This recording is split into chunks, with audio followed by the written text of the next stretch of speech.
law on some things. I know that the first time we had a really good conversation, just sort of about why to learn these earth skills and um, how it connects people and plugs people in. And it's a really important thing. I want to get across. I think part of it is the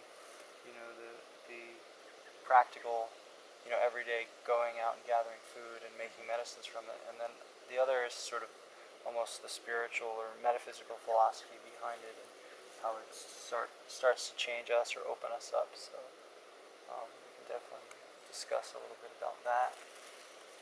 Well, I think we're both on the same page in our views about nature, and there's our society has gotten so far away from our connection to it that it's become, nature is something to fear. And you look at the cultures of people that were living here before us for the last tens of thousands of years who lived in total balance with the earth. They had clean air, clean water, plenty of food. Obviously their population was a lot less, but they were connected to the land in a way that spoke to their heart. They knew that they had to take care of it because they couldn't exist without it. And it's obvious that these people were our ancestors. And so getting away from nature, you look at, we've only had automobiles now for, a little over 110 years. And, our population has gone from 1.5 billion globally during that time to up to over 7 billion. And what makes that worse is that we have generations of people that are not raised close to the earth. And without that nature connection, how can we expect them to take care of it? Nature's not singing to their hearts anymore. And so, what you fear, you destroy.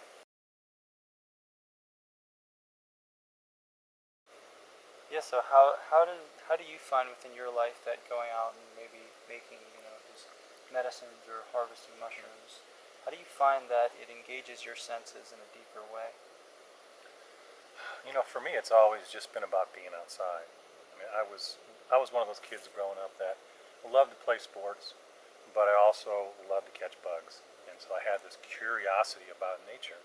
And like to me, being able to catch a dragonfly was huge. Especially the big green and blue darners. They were so fast. But just to be able to just look at them or just have one land on you.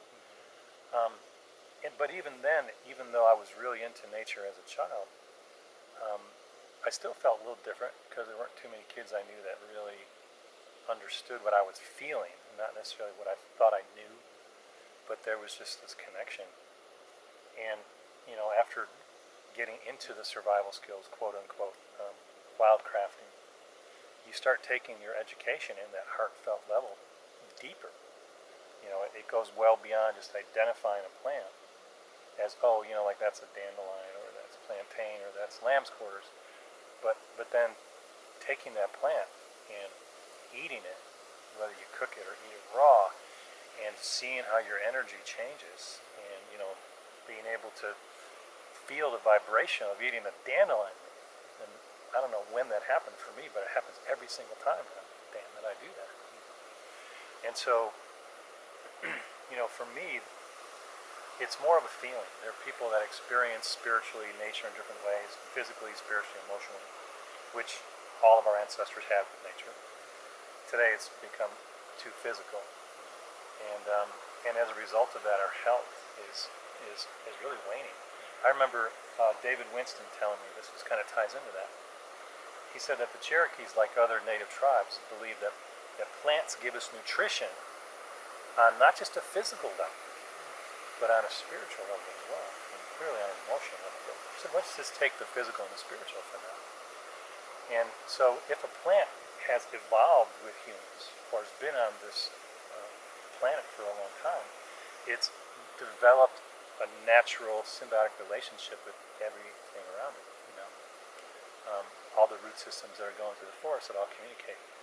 And so they would look at plants like, plants that were created in laboratories, like, not just GMOs, but even some of the scientific hybrids they've come up with that don't have these natural relationships with other plants as not even a viable species.